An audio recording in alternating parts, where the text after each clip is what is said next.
Thank our friends from Hofstra and Carolyn Jones, the Press Club of Long Island, for bringing us together. I am amazed to see so many of you. I'm happy to see the students, and I will be completely honest with you, I am unprepared. I could talk about this stuff from now until hell freezes over if you let me. So after a relatively brief introduction, I will invite you to fire away. And it's hard to say that in front of a bunch of cops, but here we are. Just to give you a little bit of background, again, my name is Bob Freeman. I work for a small agency of government, the New York Committee on Open Government. It's part of the Department of State. I say small, the staff is 2 of us. We are the smallest state agency that actually does anything. I'll leave the rest to your imagination. And I have had forever, and I say that for a reason, what I consider to be the best job in state government. All we do all day, every day, is offer advice and opinions, legal advice, to anybody who has a question about what's public and what's not, primarily in relation to 2 laws, our Freedom of Information Law, many of you know it as FOIL, as well as the Open Meetings Law. And when I suggest to you that we give advice to anybody, I mean exactly that. We take lots of questions from people from state government, local government. How many of you are from local government? Wow. We get more calls from local government people than any other group. We also hear from the public as well as the news media. We get probably 1,400 calls a year from reporters alone. I am always on the record. Our only goal is to give what I believe to be the right answer under the law, irrespective of the source of the question. So we're not there to support the government, we're there to do the right thing. And I am not suggesting that they are mutually exclusive. Yeah, I love dealing. I think I'm the only guy in state government who enjoys going before 50 reporters and saying, go ahead, ask me anything. Make my day. But that is the nature of the job. I should tell you, how many of you are from outside of New York? Quite a few. Where are you from? Excuse me? Philly. Yeah. Anybody from where else? Yeah. New Jersey. Oh well. There's a Freedom of Information Law in New Jersey too, and believe it or not, the governor there has the authority to issue an executive order which overrides the legislation that was passed. It's unbelievable. But in any case, what I was going to say was that every state in the U.S. has some sort of an open records law, some sort of an open meetings law. They're all different. New York is one of the very few states to have created an office anything like ours in New York. And we have survived.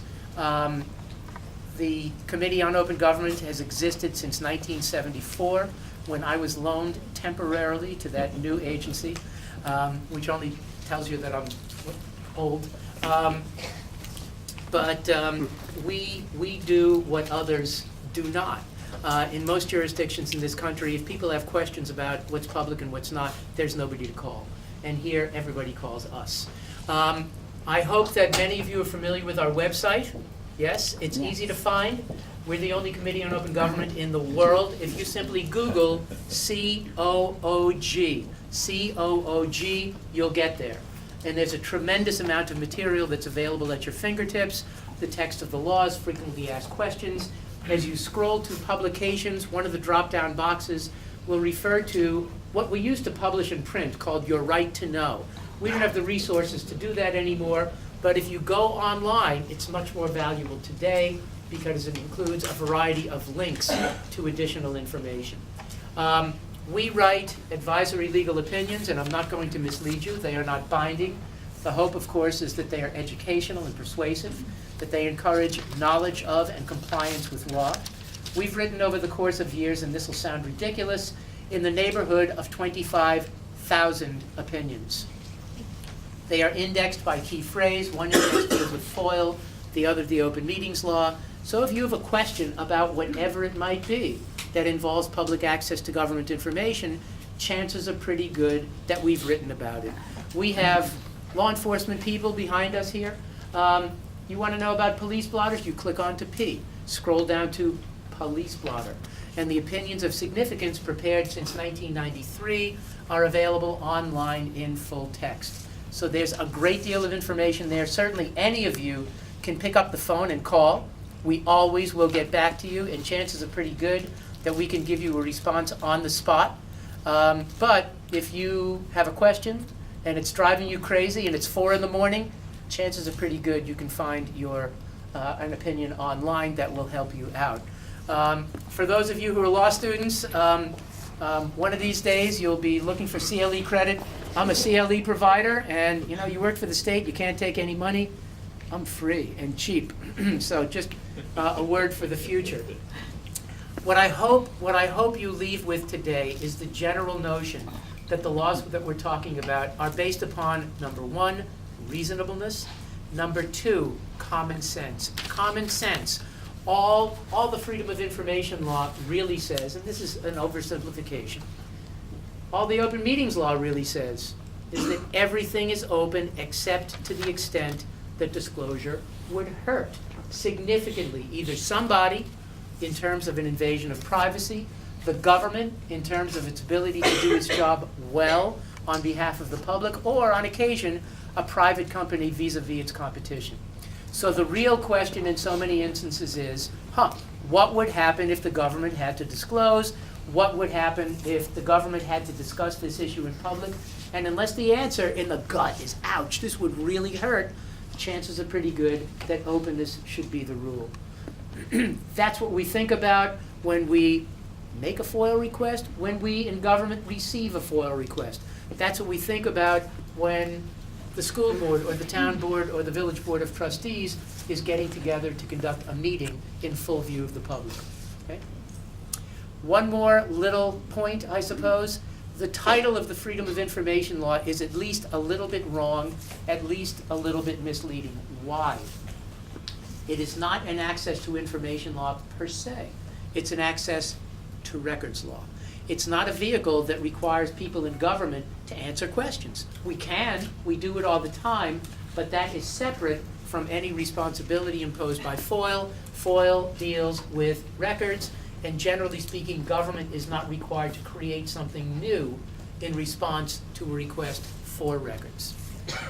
Point number 2, the corollary. Our law, since 1978, has defined what a government agency record is.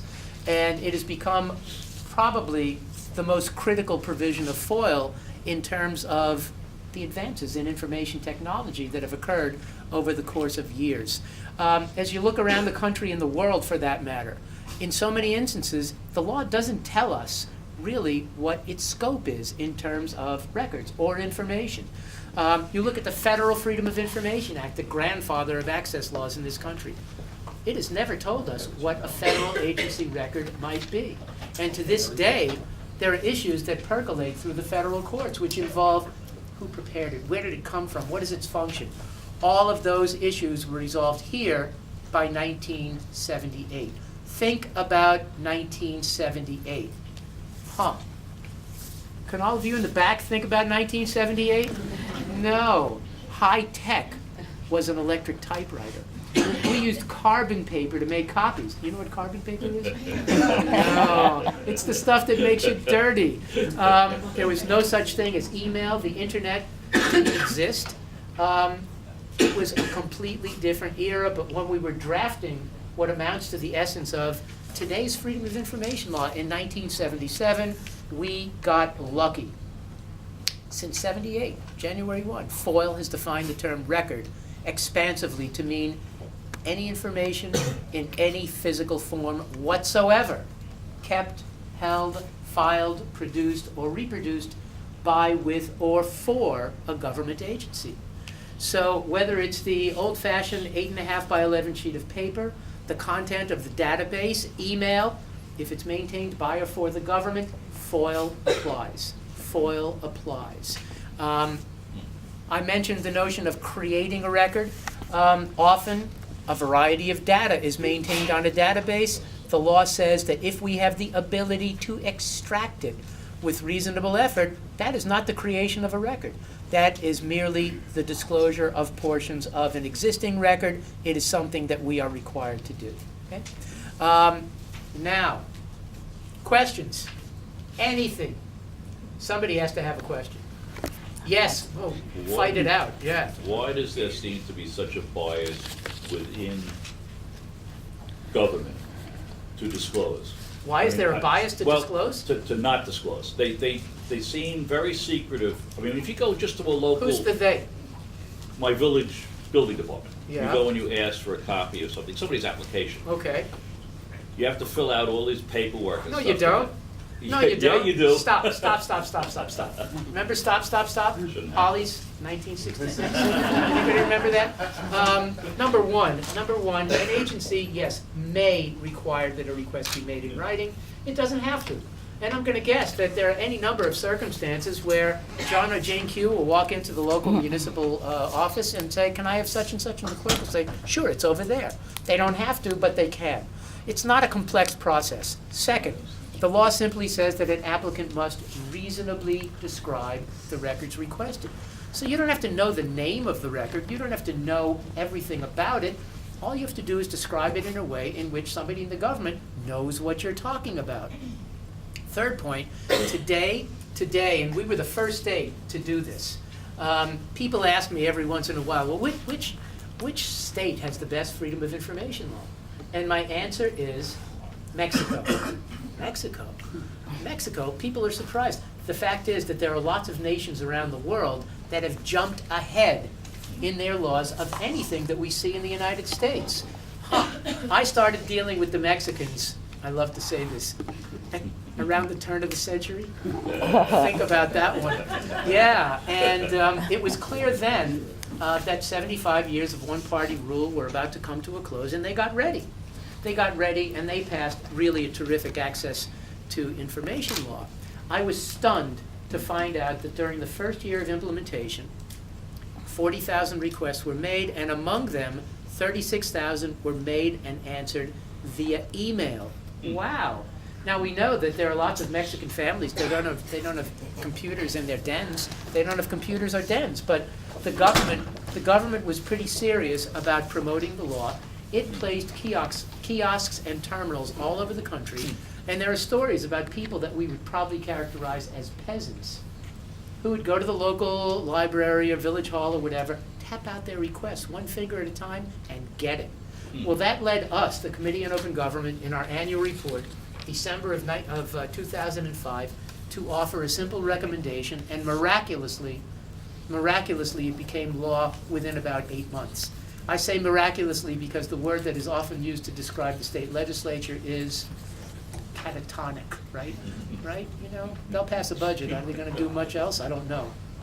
But in any case, by the end of 2006, our law said, number one, if an agency has the ability to accept a request made via email, yes, it must. Why did we say that? Because there were lots of units of local government that didn't yet use email. But the reality is that the pace of change is so dramatic, it's so fast, I don't know of any units of government these days that don't use email. Number two, if you ask that records be emailed back to you and the government can do it, yeah, we got to do it. We have to do it. So what does that mean? That means that you can make your request if you want at 4 in the morning. It means that often people get the equivalent of the thick report quickly and easily. And it means, too, since the only fee that we can charge under our law involves the reproduction of records, it's free. So a lot of people are getting a lot of stuff now quickly and easily and for nothing. And even people in government have come to embrace this provision. Why? Nobody has to go to the filing cabinet to locate and pull out paper. Nobody has to go to the photocopy machine. And maybe best of all, for some people out there, nobody has to do the paperwork associated with taking in a quarter per photocopy. And I'll be with you in a second. And the offshoot is most important of all.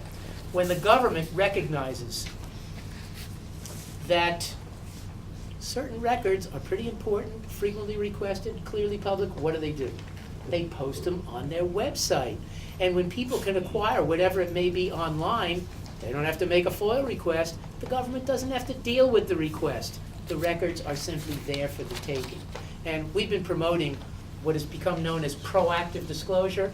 We're here because of Sunshine Week, a commemoration of public access to government information. Reporters ask every year, gee, is it harder or easier? Is it more difficult to get records now than it used to be? My answer is the same all the time. Have you been to a government agency website lately? often there's a tremendous amount of material there, some of which would have been difficult, maybe even impossible to acquire not so long ago. So the reality is that things, despite what you may believe, have improved over the course of time. Yes? So I have two questions. I've been doing You a lot only get one. Oh, okay. I'm doing a lot of research on State Ed and Pearson. So one thing State ed and what? and Pearson is a testing company, Okay, had a very $32.1 million contract. It was one of their contracts I yeah. was interested in. Is this like In Bloom or something like that? No, just our testing contract. Okay, And so I sent a FOIL, I asked State Ed for the contract. They didn't respond. This is a Uh-huh. FOIL they didn't request. respond, huh? A few months later, I didn't hear back from them. I sent another FOIL request. Uh-huh. So my first question is there a time? Yes. What's the Yes. situation? You should educate yourself. But don't you, I You did go get to the our, document. you go to our website. You go to our website, and in this instance, you have a question about how long they have to respond. You click on to T in the advisory opinion listing, scroll down to time limits. And it'll be there. It'll be there. When an agency receives a request, it has 5 business days